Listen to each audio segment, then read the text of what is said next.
Hello दोस्तों, चलो आज स्टार्ट करते हैं इलेक्ट्रिसिटी चैप्टर। ठीक है, ये क्विक रिवीजन सीरीज़ का नेक्स्ट पार्ट है फिजिक्स में इलेक्ट्रिसिटी चैप्टर में सबसे पहला क्वेश्चन जो आता है वो है what is electric charge. Group of electrons which flow from higher concentration to low concentration are known as electric charge if they are all positive charge बोलते हैं, नेगेटिव है तो नेगेटिव चार्ज बोलते हैं। ठीक है, basic property of matter due to which electric forces are observed, they are positive और negative. इसकी यूनिट कूलम होती है, 1 coulomb is equal to 1 ampere per second. ठीक है, क्वांटाइजेशन ऑफ चार्जेस के बारे में इतनी ज़्यादा डिटेल में नहीं जाना, आपको ये बात याद रखनी है कि भैया E equal to 1.6 into 10 to the power -19 coulomb होता है। एक इलेक्ट्रॉन में इतना चार्ज होता है। फिर आता है इलेक्ट्रिक करंट क्या होता है? Rate of flow of charge is known as electric current. I equal to Q upon T, I equal to Q upon T। I की यूनिट होती है एम्पियर, I की यूनिट होती है एम्पियर। ठीक है, 1 माइक्रो मिली एम्पियर होता है 10 टू द पावर -3 एम्पियर। ठीक है, और 1 माइक्रो एम्पियर होता है 10 टू द पावर -6 एम्पियर। ठीक है, 1 ampere is equal to current when 1 coulomb charge is flowing for 1 second, then the current flowing in the circuit is 1 ampere. ठीक है, potential difference, work done to move unit charge from one terminal to another terminal, उसको बोलते हैं potential difference. Formula क्या है potential difference का? Work done upon time, W upon Q। ठीक है, 1 कूलम की डेफिनेशन क्या होगी? 1 joule of work is done to move 1 coulomb charge from one terminal to another, it is known as 1 volt. Then comes ohm's law. Ohm ji कैसे थे? ओम जी वीर थे। ओम जी ने formula दिया था, ओम जी ने कहा था at constant conditions the electric potential difference is directly proportional to electric current. V proportional है करंट के, यानी V प्रोपोर्शनल है इलेक्ट्रिक करंट के। ठीक है, V is equal to I is equal to V upon R, V is equal to IR, वीर इससे बनाता है ये formula. R is equal to V upon I, ये वाला ट्राइंगल हमेशा याद रखना। V निकालना है तो I इंटू R करना है, I निकालना है तो V अपॉन R करना है, R निकालना है तो V अपॉन I करना है। तो ये ट्रायंगुलर फॉर्म में आप फॉर्मूला यूज कर सकते हो। ठीक है, इससे हमने R निकाला था। R क्या होता है? रेजिस्टेंस होता है। रेजिस्टेंस क्या होता है? रेजिस्टेंस होता है हिंड्रेंस और obstacles which comes in the flow of charge. ये तो मेरी डेफिनेशन है। आप NCERT की डेफिनेशन लिख के आओगे और वो क्या लिखोगे? उसमें लिख के आओगे कि भैया the ratio of potential difference and electric current is known as resistance. Resistance की यूनिट ओम होती है। ओम जी ने डिस्कवर किया था, इसलिए इसका नाम, इसकी रजिस्ट्री यूनिट भी ओम पे रख दी। 1 ohm is equals to 1 volt upon 1 ampere. 1 volt potential difference है किसी सर्किट में, उसके अंदर करंट फ्लो कर रही है 1 एम्पियर, तो वहाँ पे रेजिस्टेंस होगा 1 ओम। कितना होगा? 1 ओम होगा। ओम जी ने एक ग्राफ दिया था, ग्राफ में क्या कहा था? करंट और पोटेंशियल डिफरेंस था। उनके दोनों ग्राफ हमेशा क्या आएगा? स्ट्रेट आ रहा है। ग्राफ स्ट्रेट आने का मतलब है V प्रोपोर्शनल है I के, V बढ़ेगा तो I बढ़ेगा, V कम कर दो तो I कम हो जाएगा।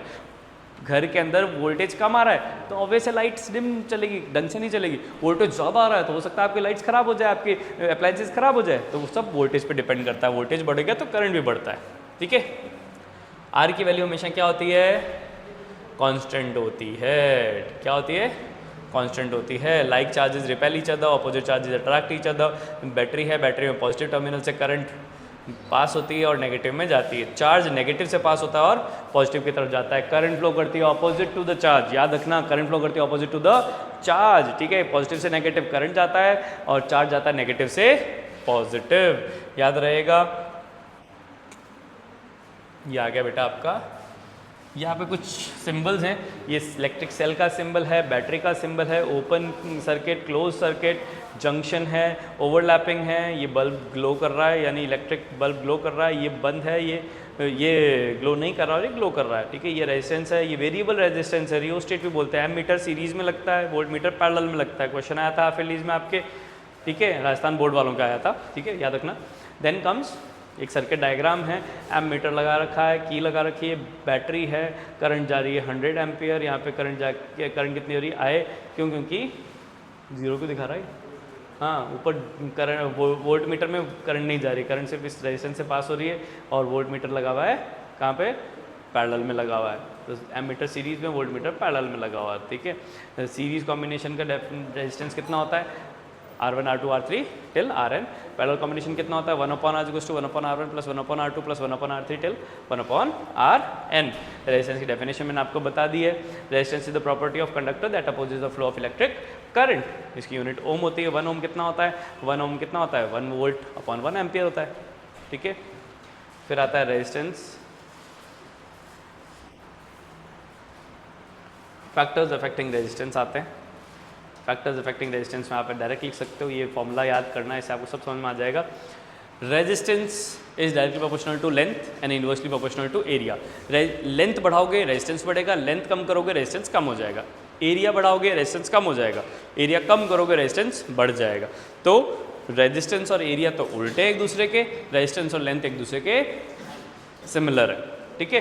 तो फॉर्मूला बनता है R is equals to rho L upon A, ये रेजिस्टिविटी का फॉर्मूला है। रेजिस्टिविटी की डेफिनेशन याद कर लेना, resistance per unit length. Resistivity की डेफिनेशन क्या हो जाएगी, रेजिस्टेंस पर यूनिट लेंथ, इसको बोलते हैं हम रेजिस्टिविटी। क्या बोलते हैं, रेजिस्टिविटी। याद रहेगा, resistivity of a material is the resistance offered by a wire of unit length and unit area of cross section. Unit area of cross section है, यूनिट एरिया ऑफ लेंथ होगा, तो उसमें जितना भी रेजिस्टेंस होगा उसको हम बोल देते हैं, क्या बोल देते हैं, रेजिस्टिविटी। क्या बोल देते हैं उसको, रेजिस्टिविटी। ये सीरीज कॉम्बिनेशन का डायग्राम है, ये पैरेलल कॉम्बिनेशन का डायग्राम है। सीरीज कॉम्बिनेशन में सबको ऐड कर लो, सीरीज का आंसर आ जाएगा। मान लो 2 ओम 2 ओम और 3 ओम है, तो 2 + 2 + 3 कितना हो जाएगा, 7 ओम। तो इसका टोटल रेजिस्टेंस हो जाएगा 7 ओम। इसमें क्या होगा, 6 ओम है, 18 ओम है, 36 ओम है, तो इनको क्या करेंगे, 1/6 + 1/18 + 1/36 सबका एलसीएम लेंगे, इसको सॉल्व करेंगे और लास्ट में रेसिप्रोकल कर देंगे, उल्टा कर देंगे। This is known as resistivity, ठीक है, रेजिस्टेंस ऑफ पैरेलल कॉम्बिनेशन, ठीक है। Then comes heating effect of electric current, ठीक है। Heating effect of electric current क्या कह रहा है, जूल ने एक लॉ दिया था, उसने कहा था heat is directly proportional to current. जितनी ज़्यादा करंट होगी उतनी ज़्यादा हीट हो जाएगा वो अप्लायंस। जितनी heat is directly proportional to time, जितनी देर तक करंट फ्लो करेगी उतना ज़्यादा वो हीट रहेगा। Heat is proportional to resistance. किसी दो अप्लायंसेज, एक रेजिस्टेंस ज़्यादा एक रेजिस्टेंस कम है, तो जिसका ज़्यादा वो जल्दी हीट होगा, जिसका कम है रेजिस्टेंस वो हीट नहीं होगा या फिर बहुत कम होगा हीट, ठीक है। तो उसके अकॉर्डिंग कुछ फॉर्मूलाज बने थे, ठीक है ना। मैंने एक डिटेल वीडियो भी बना रखी है इस चैप्टर पे, तो आप उसको वापस एक बार देख लेना। Heat is equals to I² RT, H is equals to I² RT, ये फॉर्मूला बनाना है आपको, ठीक है। फिर आ रहा है पोटेंशियल डिफरेंस का formula, P equals to VI। पहला P इक्वल्स टू VI है, V² अपॉन R है, I² अपॉन R है, ये अलग अलग फार्मूलाज हैं, ठीक है। और इसी के बेसिस पे हमने हीट के फॉर्मूला लिखाए थे। E यानी एनर्जी, एनर्जी निकाल सकते हो, इसको हीट बोल सकते हो, इसको वर्क डन बोल सकते हो। फॉर्मूला हो जाएगा पावर इंटू टाइम। फॉर्मूला क्या हो जाएगा इसका, power into time. 1 kilowatt hour is equals to 3.6 into 10⁻⁻⁻⁶ joules.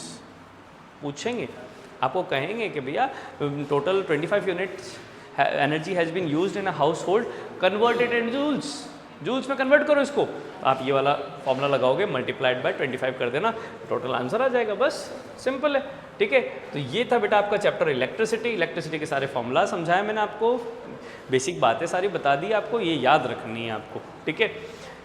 Electricity के बाद में आता है next chapter, magnetic effect of electric current. Magnetic field की डेफिनेशन क्या होती है, ऐसी फील्ड जिसमें मैग्नेट के अराउंड एक ऐसी फील्ड है जिसमें फोर्स ऑफ अट्रैक्शन होता है या फोर्स ऑफ रिपल्शन होता है, इसको मैग्नेटिक फील्ड बोलते हैं। The field around a bar magnet in which ferromagnetic substances experiences force of attraction और रिपल्शन।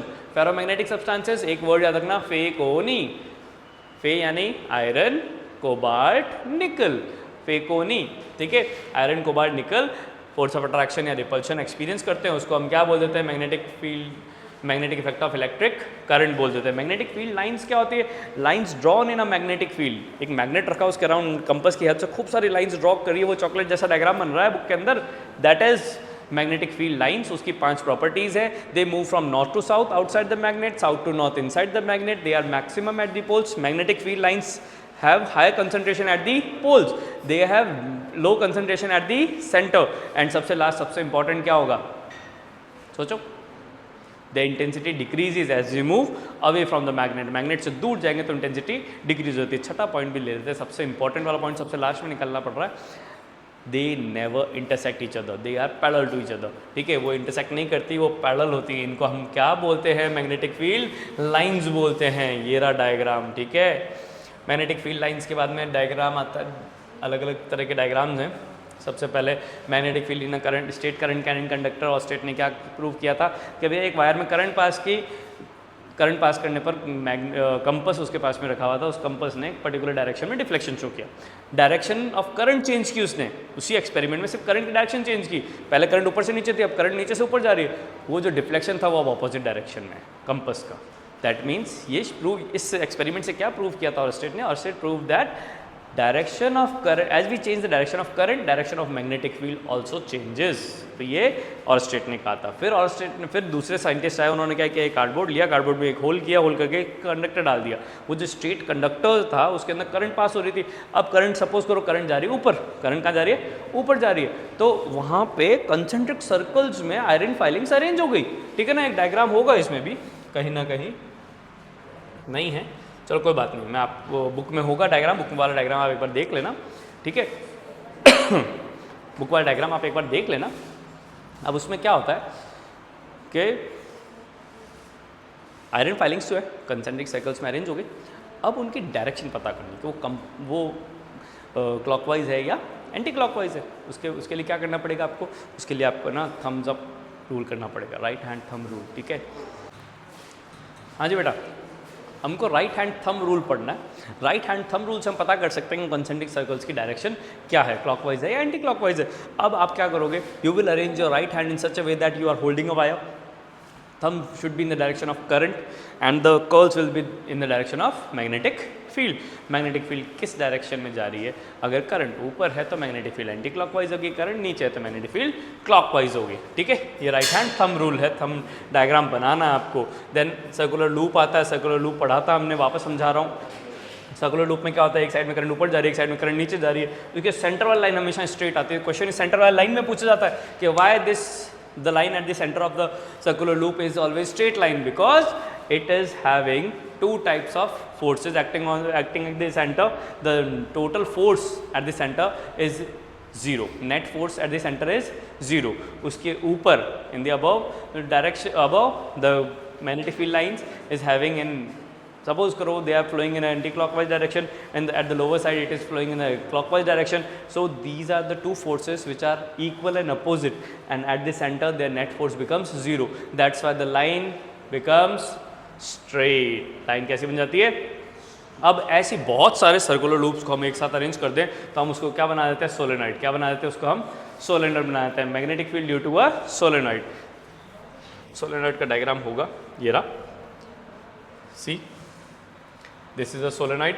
सोलेनॉइड में क्या है? एक स्ट्रक्चर है, हमने एक कंडक्टर ले लिया या नॉन कंडक्टर ले लिया, मोस्टली कास्ट आयरन का लेते हैं, सॉफ्ट आयरन लेते हैं, उसके ऊपर आयरन कॉपर के वायर को बहुत बार ज़्यादा वाइंड कर देते हैं। वाइंड अप करने के बाद में यानी एन नंबर ऑफ लूप्स बना देते हैं। अब in an number of loops में क्या करते हैं? करंट पास करते हैं। करंट पास करते तो एक साइड से करंट ऊपर जा रहा है, एक साइड से करंट नीचे आ रहा है। जहाँ से करंट अंदर एंटर हो रहा है वो साइड साउथ हो जाती है, जहाँ से करंट एग्जिट हो रहा है वो हो जाती है हमेशा नॉर्थ, ठीक है। तो जितने ज़्यादा लूप होंगे उतना तेज़ मैग्नेटिक फील्ड प्रोड्यूस होगा, और दूसरा जितनी ज़्यादा करंट जाएगी उतना ही तेज़ मैग्नेटिक फील्ड प्रोड्यूस होगा। दैट मीन्स सोलेनॉइड की स्ट्रेंथ को बढ़ाने के लिए लूप नंबर ऑफ लूप्स बढ़ा दो, या फिर क्या कर दो आप? करंट की इंटेंसिटी को बढ़ा दो। याद रहेगा, ठीक है। इसको भी इस तरीके से, जहाँ से करंट एंटर हो रही है वो एंटी क्लॉकवाइज यानी नॉर्थ पोल, जहाँ से सॉरी एंटर हो रही है वो साउथ पोल और एग्जिट हो रही है वो नॉर्थ पोल। आप इस तरीके से इसको समझ सकते हैं, ठीक है। Then comes force on a current carrying conductor. एक कंडक्टर लिया, उसमें उसको उसके अंदर करंट पास की, उसके अराउंड क्या रखा हमने? हॉर्सशू मैग्नेट रखा। जैसे हॉर्सशू मैग्नेट रखा वो कंडक्टर अंदर बाहर या ऊपर नीचे मूवमेंट शो करेगा। इस मूवमेंट को पता करने के लिए अब हमारे पास में यूज़ करेंगे हम left hand rule, Fleming's left hand rule. Fleming ने लेफ्ट हैंड रूल दिया था। उसने क्या कहा था? उसने कहा कि भैया arrange your left hand in such a way that thumb, the pointing finger and the index finger are in the middle finger are in the mutually perpendicular to each other, where thumb will show the direction of motion. Motion किस direction में होगा, ठीक है। Field, Poynting finger show करेगा field को, magnetic field को, और middle finger show करेगी डायरेक्शन ऑफ करंट। किसको? डायरेक्शन ऑफ करंट को। करंट की डायरेक्शन ऊपर है, मैग्नेटिक फील्ड की डायरेक्शन इस तरफ है, तो थंब कहाँ शो कर रहा है? Towards the page, into the page. तो ये क्वेश्चन भी मैंने आपको करवाया था, ठीक है। आप एक बार चेक कर लेना वो वीडियो भी। ये हो गया बेटा हमारे पास में, क्या हो गया? कौन सा? Left hand rule. कौन सा रूल हो गया? लेफ्ट हैंड रूल, ठीक है। लेफ्ट हैंड रूल के बाद में आता है डोमेस्टिक सर्किट। डोमेस्टिक सर्किट के अंदर जो इंपॉर्टेंट पॉइंट है वो है fuse. Constant and wire use होता है। ये फ्यूज़ एक तरीके से सेफ्टी डिवाइस है। फ्यूज़ के बाद आता है इलेक्ट्रिक मीटर जो नंबर ऑफ यूनिट्स काउंट करता है। उसके बाद में आता है MCB बॉक्स, जिसको बोलते हैं मिनिएचर सर्किट ब्रेकर। वो हर सर्किट का, हर एक बॉक्स का एक अलग MCB रखते हैं, ठीक है। और सर्किट कैसा होता है, पैरेलल सर्किट होता है। कैसा सर्किट होता है इसमें, कॉम्बिनेशन कैसा होता है, पैरेलल होता है। यहाँ पर एक अर्थ वायर होता है जो extra current, leakage of current को क्या करता है, अर्थ तक पहुँचा देता है, ठीक है। AC एंड DC आएगा नहीं, बुक में नहीं है बट समझ में आना चाहिए। DC का मतलब होता है डायरेक्ट करंट, AC का मतलब होता है अल्टरनेटिव करंट। डायरेक्ट करंट की वैल्यू कभी चेंज नहीं होती, पॉजिटिव टर्मिनल तो हमेशा पॉजिटिव रहेगा, नेगेटिव है तो हमेशा नेगेटिव रहेगा। AC में कभी पॉजिटिव कभी नेगेटिव आता है। डायरेक्ट करंट फ्लो करती है वायर के अंदर, AC करंट फ्लो करती है वायर के सरफेस पे। डायरेक्ट करंट एक बार झटका देगी पर बहुत बड़ा झटका देगी, AC करंट बार बार झटका देगी तो यानी AC करंट हार्मफुल है DC से। DC से डेथ होने के चांसेस कम होते हैं, AC से डेथ होने के चांसेस ज़्यादा होते हैं, ठीक है। AC को हम स्टोर नहीं कर सकते, बैटरीज वगैरह में स्टोर नहीं कर सकते। जितनी भी बैटरीज है, मूवेबल सब्सटेंसेज है, वो सब किससे बने होते हैं, DC करंट के बने होते हैं, क्योंकि वहाँ पर अल्टरनेशन नहीं होता, चेंजेस नहीं होते, ठीक है। याद रहेगा। ये था बेटा हमारा magnetic effect of electric current. यहाँ हमारा फिजिक्स पार्ट कंप्लीट होता है। All the best.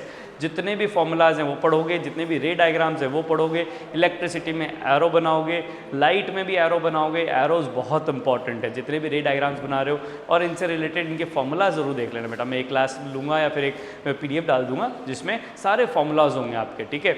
और वो फॉर्मूलाज बहुत इंपॉर्टेंट है विद यूनिट। यूनिट ज़रूर लगाओगे हर क्वेश्चन के अंदर, जितने भी न्यूमेरिकल्स कर रहे हो सबके अंदर यूनिट लगाओगे। आपको न्यूमेरिकल करने का सिंपल तरीका है, सबसे पहले गिवन लिखो, फॉर्मूला लिखो, सॉल्यूशन निकालो और आंसर लिखो। गिवन आपको क्वेश्चन में मिलेगा, फॉर्मूला आपको आता है, सॉल्यूशन आपका जैसा भी हो करना है और आंसर आपको सही लिखना, ठीक है। यूनिट लगा दो तो आपको क्या होगा कि भैया 2 अगर नंबर का क्वेश्चन है ना तो उसमें से आपको 1, 1.5 या 1/4 नंबर ज़रूर मिल जाएगा। तो जब हमको 50%, 60% या 70% नंबर मिल रहे हैं तो फिर क्यों छोड़ने हैं। ईजी गोइंग हो रहा है कि भैया ठीक है क्वेश्चन है उसी को यूज़ करना है हमको, ठीक है। ओके बेटा, all the best. Physics part complete हो गया। Like, share and do subscribe, और कमेंट ज़रूर करना अच्छा लगा, बुरा लगा, कैसा लगा मेरा वीडियो। ओके बेटा, बाय।